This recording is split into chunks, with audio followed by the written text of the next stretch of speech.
2019 से लेकर आज तक एक महामारी हमारा पीछा नहीं छोड़ रही है। ये अदृश्य खतरा लगातार तब से अब तक हमें सताता आ रहा है। कोविड के केस लगातार बढ़ते जा रहे हैं और हम कितना भी कहें कि नहीं, हमने तो वैक्सीन लगवा ली है, लेकिन अब ये उतना नुकसान नहीं करेगा। आपको इससे खुद को बचाने के लिए सावधानियां वैसी ही बरतनी होगी जैसे इसके आने पर ली गई थी। स्वास्थ्य एवं परिवार कल्याण मंत्रालय के आंकड़ों के अनुसार केरल, महाराष्ट्र और दिल्ली में संक्रमण के सबसे ज्यादा मामले सामने आए हैं। पहले भी इन्हीं जगहों से भारत के कोविड केसेस ज्यादा मिले थे। भारत में सबसे ज्यादा जो जगह थी वो यही थी और इन राज्यों में बढ़ते मामलों के बाद भारत में कोविड-19 के सक्रिय मामलों की संख्या अब बढ़कर लगभग 4000 हो गई है।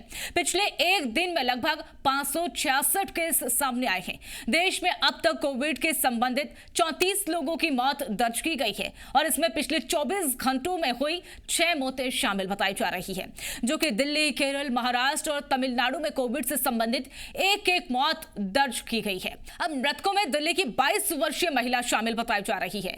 उसे फेफड़े की बीमारी थी और महाराष्ट्र के 44 साल का व्यक्ति। केरल में भी मृत्यु की सूचना मिली।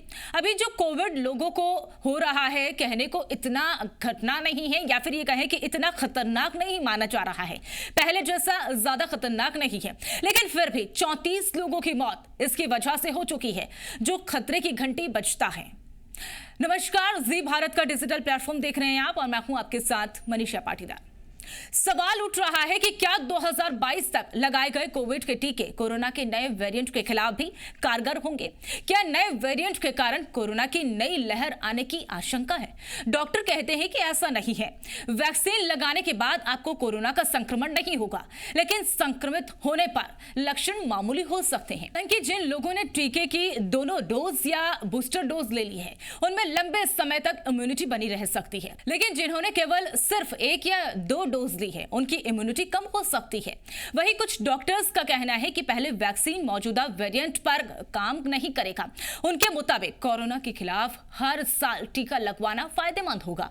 अब इसके लिए हर साल नए टीके विकसित करने होंगे, क्योंकि नए वेरिएंट पर पुराने टीके काम नहीं करेंगे। जिस तरह से 1 साल पहले दिया गया इन्फ्लुएंजा का टीका अगले साल किसी काम का नहीं रह जाएगा। अब और नया टीका विकसित करना पड़ता है। अब उसी तरह से कोरोना पर पूरी तरह से काबू पाना है तो नए टीके विकसित करने होंगे। हालांकि डॉक्टर्स और कुछ संस्थान इस संक्रमण को उतना घातक नहीं मानते हुए कोरोना की नई लहर आने की आशंका के इंतजार कर रहे हैं। लेकिन ऐसे में अब देश में कोरोना वायरस के बढ़ते मामले तेजी से लगातार बढ़ रहे हैं, लेकिन एक्टिव केसों की संख्या 4000 पहुंच गई है। स्वास्थ्य विभाग की वेबसाइट के मुताबिक 10 दिन में 15 गुना मामले बढ़े हैं। केरल में सबसे ज्यादा यानी कि 1435 केस है। महाराष्ट्र में एक्टिव केसों की बात करें तो दूसरे नंबर पर महाराष्ट्र है, जिसमें 506 मरीज है। वहीं सोमवार को अहमदाबाद में भी एक लड़की और 47 साल की महिला की कोरोना से जान चली गई और इससे पहले रविवार को दिल्ली में 22 साल की लड़की, तमिलनाडु में 25 साल के लड़की को कोरोना हुआ और मौत हो गई।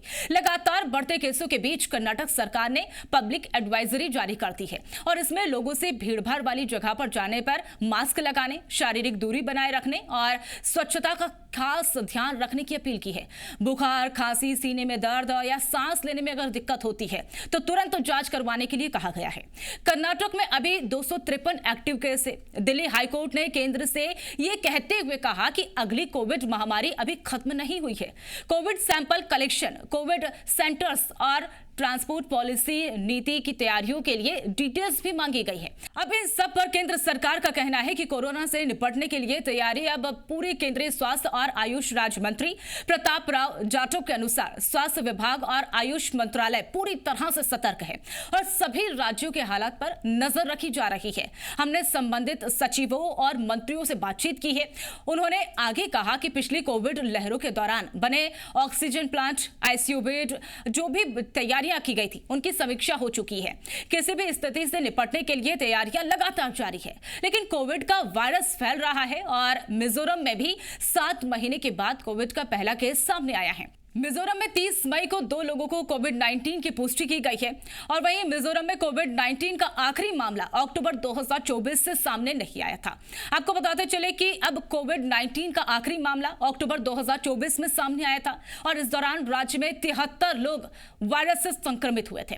अब महाराष्ट्र में बढ़ते कोविड मामले की वजह से जांच लगातार बढ़ती जा रही है। अब तक महाराष्ट्र में 10,000 से ज्यादा कोविड टेस्ट किए जा चुके हैं और वहीं महाराष्ट्र सरकार ने बताया कि 31 मई को कोविड के 68 मामले सामने आए और रिपोर्ट्स की अगर माने तो रिपोर्ट्स के मुताबिक मुंबई में अब तक 411 केस मिले हैं और अब तक राज्य में 10,324 कोविड-19 टेस्ट किए जा चुके हैं और इसमें 681 कोरोना पॉजिटिव निकले थे। अब भारत में मिले कोविड-19 के 4 वेरिएंट हैं, जिसमें भारत के कई राज्यों में कोविड-19 के मामलों में बढ़ोतरी के बीच देश में 4 नए वेरिएंट मिले हैं। आईसीएमआर के डायरेक्टर डॉक्टर राजीव बहल ने दक्षिण और पश्चिम भारत के जिन वेरिएंट की सीक्वेंसिंग की गई है वे LF7, XFG और JN1 NB181 सीरीज है। बाकी जगहों पर जो नमूने मिले हैं सीक्वेंसिंग की जा रही है ताकि नए वेरिएंट की जांच की जा सके।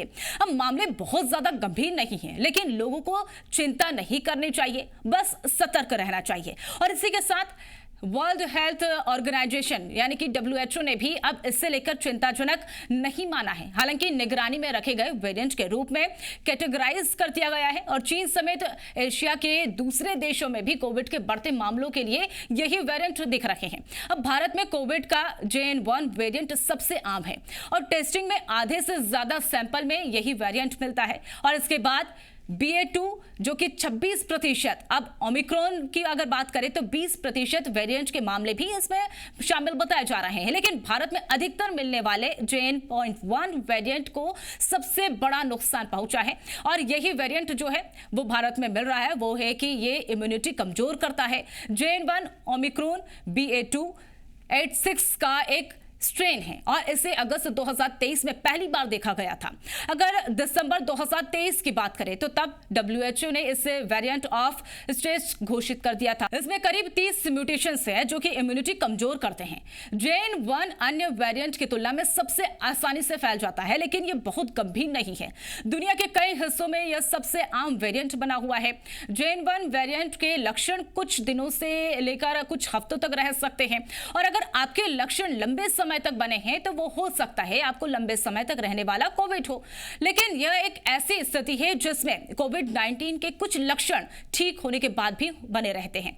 हालांकि IDSP एकीकृत रोग निगरानी परियोजना ने अब लोगों को कोविड-19 प्रोटोकॉल का पालन करने, नियमित रूप से हाथ धोने, हैंड वॉश करने या सैनिटाइजर का उपयोग करने, भीड़भाड़ वाले इलाकों से बचने की सलाह दी है। अब जितना सतर्क रहेंगे उतना ही सुरक्षित आप खुद को पाएंगे। खुद को और अपनों को बचाने के लिए सुरक्षित रहिए, इम्यूनिटी बढ़ाने की वाली चीजों का सेवन करें और स्वच्छता का खास ख्याल रखें। इस पर आपकी राय क्या है? कमेंट सेक्शन में जरूर बताइएगा। जी भारत।